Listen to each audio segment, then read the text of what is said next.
Hola, ¿qué tal, hermanos? Muy buenas tardes. El día de hoy vengo a presentarles unos tips para contrarrestar las refutaciones o los argumentos de estos antitrinitarios adventistas. Y es que, en uno de los debates ahí por el grupo de WhatsApp con Emanuel Vallejos, él mencionaba que todos los antitrinitarios creíamos que Cristo en un punto fue engendrado solamente virginalmente, o sea que el Hijo no es Hijo de Dios desde la eternidad. Y es que, él comete primera falacia. Él dice, la falacia del espantapájaros, dice que nosotros creemos, o sea, nosotros nunca hemos dicho tal cosa, que virginalmente solamente el Hijo es Hijo. Esa es una falacia primera, una falacia del espantapájaros, ya que toma un argumento que nosotros nunca dijimos y lo coloca como algo verídico. Nosotros no lo hemos dicho, así que cuando vuelvan a escuchar algo así, díganle que nosotros no creemos eso. Ahorita les voy a decir por qué. Y él utiliza la falacia de generalización apresurada, decir que todos, o decir que los trinitarios, incluyéndome a mí, que yo creo en la Trinidad, ellos creen que todos los trinitarios creemos lo mismo, pero no es cierto. Y por eso en este video es lo que voy a tratar de desmentir, esas falacias. Mire, nosotros creemos que Cristo es engendrado desde la eternidad, pero ¿cómo fue engendrado? Ellos creen que fue procreado, como un hombre procrea a otro hombre. Y es que su argumento es que si nosotros procreamos y nosotros somos a imagen y semejanza de Dios, entonces Dios también procrea de la misma manera a su Hijo. Y él está utilizando elementos humanos. Y ahorita voy a demostrar por qué no se puede demostrar con elementos humanos que Cristo es engendrado o procreado por el Padre en la eternidad. Miren, primeramente quiero llevarlos, si son adventistas, es una cita súper rápida. Realmente nosotros no ponemos nuestro sustento y nuestra fe en los escritos de Ellen White. Más bien reforzamos los escritos de Ellen White por medio de un escrito está. Miren, dice, Cristo fue el Hijo de Dios antes de la encarnación. El deseo de todas las gentes, en la página 13 dice, el plan de nuestra redención no fue una reflexión ulterior, o sea, no fue algo espontáneo, ¿verdad? Formulada desde la caída de Adán, o sea, en cuanto cayó Adán, no dijeron, ¿qué vamos a hacer? No les tomó por sorpresa. Ellos ya tenían un plan de salvación ya tenían un plan de salvación antes de la fundación del mundo, como lo dice 1 de Pedro 1, 18 al 20. Dice, el plan de nuestra redención no fue una reflexión ulterior, fue una revelación del misterio que por tiempos eternos fue guardada en silencio. Fue una manifestación desde los principios, desde edades eternas, que desde edades eternas habían sido el fundamento del trono de Dios. Y Romanos 15, 16, 25 dice, y el que puede consolidarlo según mi evangelio y la predicación de Jesucristo, según la revelación del misterio que ha sido mantenido en silencio desde tiempos eternos.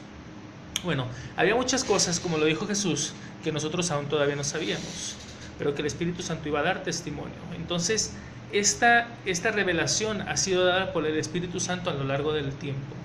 Y ¿saben algo? Algo muy interesante es que una cita de Atanasio de Alejandría dice que Dios existe desde la eternidad. Y si el Padre existe desde la eternidad, también existe desde la eternidad lo que es su resplandor, es decir, su verbo. Además, Dios, el que es, Ho'on, utiliza este participio presente activo, tiene de sí mismo el que es su verbo. El verbo no es algo que antes no existía y luego vino a existir y luego vino la existencia, ni hubo un tiempo en el que el Padre estuviera sin el Logos. La audacia dirigida contra el Hijo llega a tocar en su blasfemia al mismo Padre, ya que Él concibe sin sabiduría, sin Logos y sin Hijo.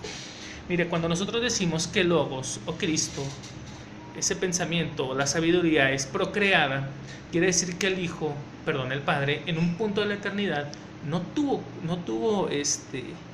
sabiduría ni tuvo pensamiento. ¿Me explico? Por eso rayan en la blasfemia, en la ignorancia, cuando tratan de decir y presentar este argumento, que en un punto de la eternidad, y sacan Proverbios 8:22, y dicen que en algún punto de la eternidad el Padre no tenía sabiduría, y luego la procrea, y entonces la sabiduría es Cristo. Quiere decir que el Padre no tenía sabiduría, y por ende tuvo que ser procreada. Para nada, la eternidad de la sabiduría y del Logos es evidente en las Escrituras. Y ahorita le voy a decir por qué. Primeramente Juan 1.1 utiliza el imperfecto de imi, que es en el principio, en arges.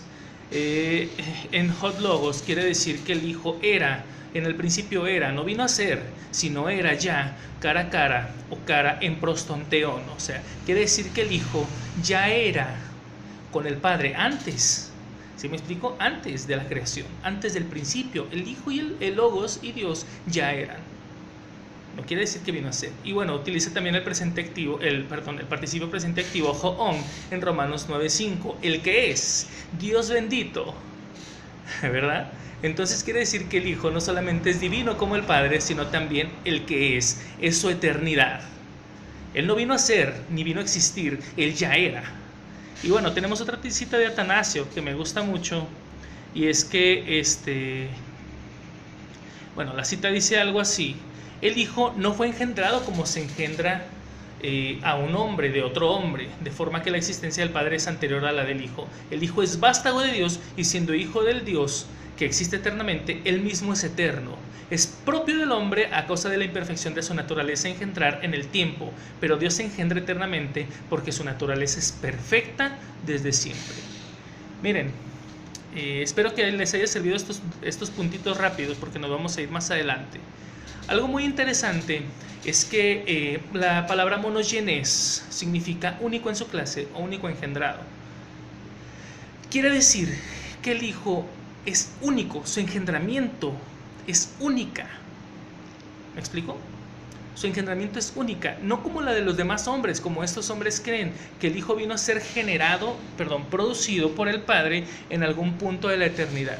Entonces, si el Padre procrea al Hijo como un ser humano procrea a otro ser humano, entonces no es monogenes, ya que no podemos aplicar esta palabra monogenes a Cristo, porque entonces, según el pensamiento antitrinitario, es que Cristo fue procreado igual que un ser humano, entonces ya no es monogenes.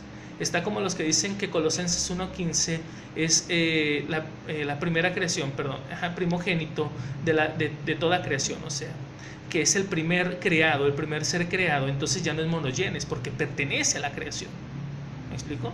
Entonces, según el significado de monogenes, primero, único en su clase, significa que Cristo es único engendrado. Su engendramiento fue único, no como los demás, como lo engendra un padre a un hijo por medio de una mujer, ni tampoco como lo procreó Pablo a Onésimo, como le dice Filemón 10. Quiere decir que Cristo fue engendrado en algún punto de la eternidad exclusivamente a Cristo.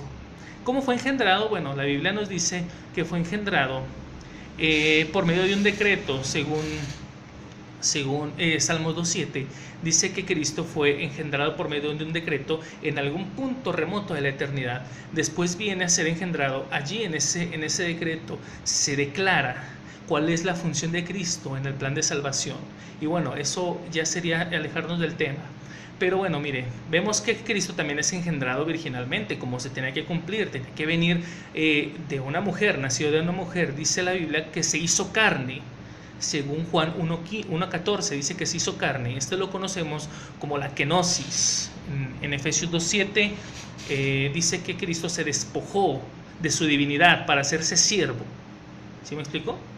Y bueno, y al final de cuentas, ya para culminar su plan de salvación aquí en la tierra, muere y resucita. Y en la resurrección, según Romanos 1:4, dice que fue declarado hijo con poder.